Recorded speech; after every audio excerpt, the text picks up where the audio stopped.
출발 생생 인터뷰 시간입니다. 국무총리실의 김해공항 확장안 재검증 결과 발표가 임박한 가운데 오늘은 전 인천광역시장이자 동남권 관문공항 건설을 지지하고 있는 송영길 국회의원과 이야기를 나눠보는 시간 준비했습니다. 의원님 안녕하십니까? 네, 안녕하십니까? 네, 반갑습니다. 자, 어제 오전에 김해 신공항 건설 계획에 반대하고 안전한 공항을 염원하는 김해 돛대산 항공 참사 추모제가 열렸습니다. 의원님께서 이 추모사를 따로 발표하셨는데 우선 그 김해 돛대산 항공 참사 어떤 사고였는지부터 좀 말씀을 부탁드립니다. 네, 잘 알려진 것처럼 2002년 4월 15일, 지금부터 18년 전에 중국 민항기가 김해 국제공항에 착륙을 하는데 그때 비도 오고 시정이 좋지가 않았습니다. 그래서 이렇게 서클링, 유턴하듯이 서클링 착륙 허가를 받아서 이렇게 선회를 하던 과정에서 김해 국제공항 북쪽 돛대산 약 380m 고지에 충돌해가지고 탑승 인원 166명 중 129명이 사망한 참사가 발생했습니다. 네. 그래서 여러 가지로 지금 조사가 되고 물론 승무원의 그런 안전상 미비로 인한 추락사고로 결론이 났지만 주변에 장애물이 있고 원칙적으로 김해공항 주변이 위험하다는 것을 반증한 사건이기도 합니다. 네. 특히 이제 중국 조종사들은 우리나라 관제사와 의사소통이 원활하지 못한 면이 있거든요. 네.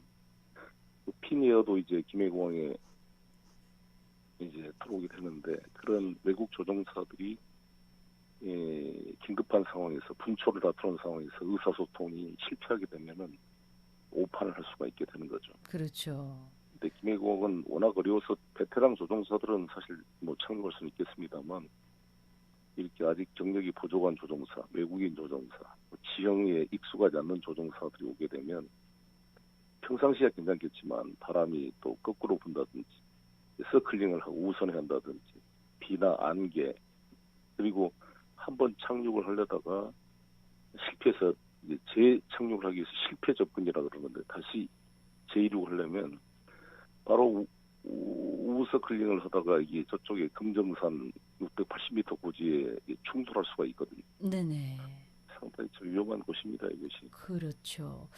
최근에 그 의원님께서 개최하신 항공사 조종사와의 비공개 간담회에서도 이 참사에 대한 얘기가 나왔다고 들었습니다. 네. 저는 참 이해가 안 되는 게, 제가 이 책임자를 한다면 당연히 공항을 설계하고 판단할 때 공항을 실제 이용하는 조종사들의 의견을 들어야 될 것 같아요. 네. 우리가 우리 국민들이 승객으로 공항을 이용하긴 하지만 우리들은 수동적인 존재고 실제로 공항에 이착륙을 하는 사람은 조종사들인데 네. 조종사들이 가장 안전하다고 생각한 공항을 만들어야 되지 않겠습니까? 근데 저는 이 김해공항 확장안을 만들 때 뭐 프랑스의 무슨 공항 관련 ADPI라는 컨설팅 회사의 보고서를 기초로 했다 그러는데 조종사들의 의견을 체계적으로 수렴한 흔적이 하나도 보이지가 않아요. 그래서 제가 조종사들 한 30년 경력이 된 베테랑 기장들 5분을 모시고 제가 간담회를 했는데 대부분이 절대 안 된다는 겁니다. 자기들 같은 전문적 그 베테랑 조종사라면 할 수는 있겠지만 항공기 사고라는 것은 잘 나지 않지만 한 번 나면 치명적인 거잖아요. 그렇죠.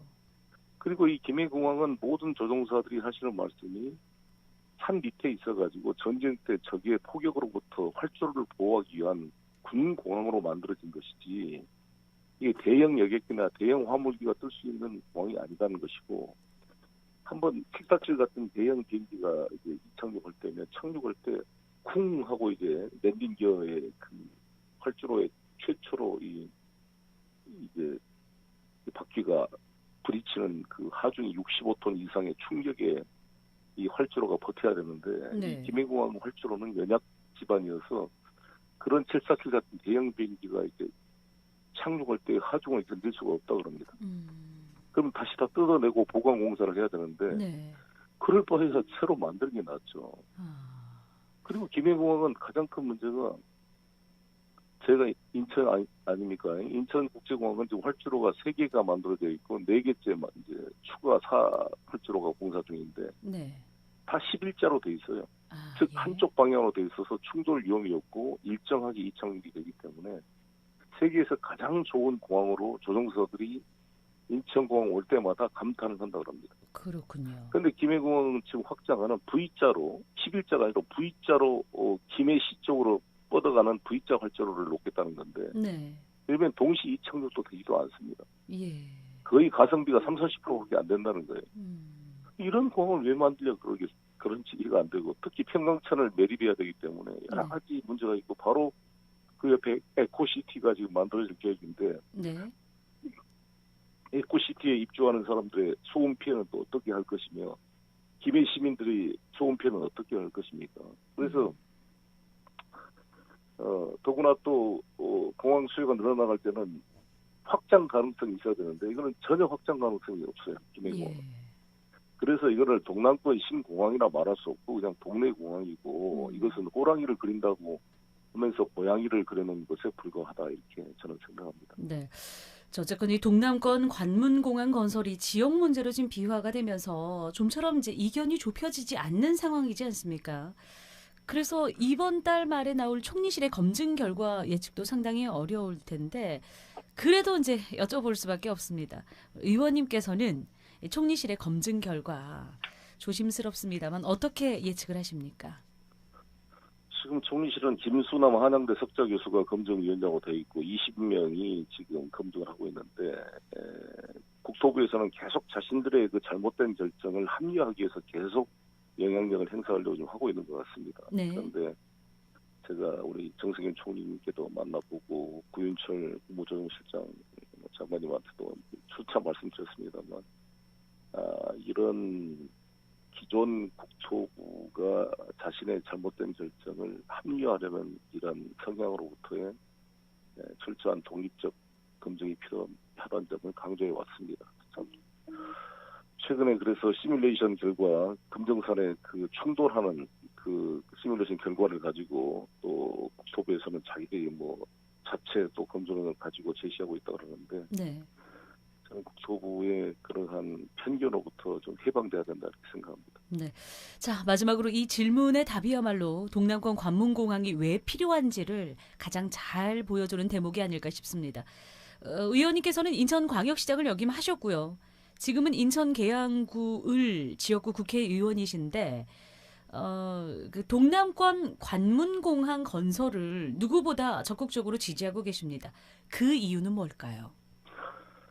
원래 국회의원은 국가 전체 이익을 위해서 의정활동을 하게 되어 있고요. 더구나 제가 5선 국회의원인데 지역을 넘어서 대한민국 전체를 고민할 수밖에 없는 입장이고 특히 지난번 제가 전당대회 당대표로 출마하면서 각 지역 현안들을 공부하면서 또 이 문제를 공부하게 되었습니다. 네. 그래서 많은 관심을 갖게 되었고 특히 제가 인천시장으로서 인천국제공항에 대해서 누구보다 애정을 가지고 공부해 온 사람으로서 이 동남권 신공항을 인천공항만큼은 아니라도 그 유사한 공항을 만들어야지 산속에 처박혀놓은 그런 동네 공항을 만들어 놓으면 네. 이 공항을 이용하는 수많은 시민들이 두고두고 욕을 할 겁니다. 어떤 어리석은 자가 그때 이런 결정을 했는가. 인천국제공항은 착륙할 때마다 모든 우리 국민들이 자랑스럽게 생각하잖아요. 외국인들도 놀랍니다. 대한민국의 이미지가 완전히 인천공항에 내리면서 확 바뀝니다. 이 존 F 케네디 공항이나 샤를드 드공 뭐 뉴욕 공항 같은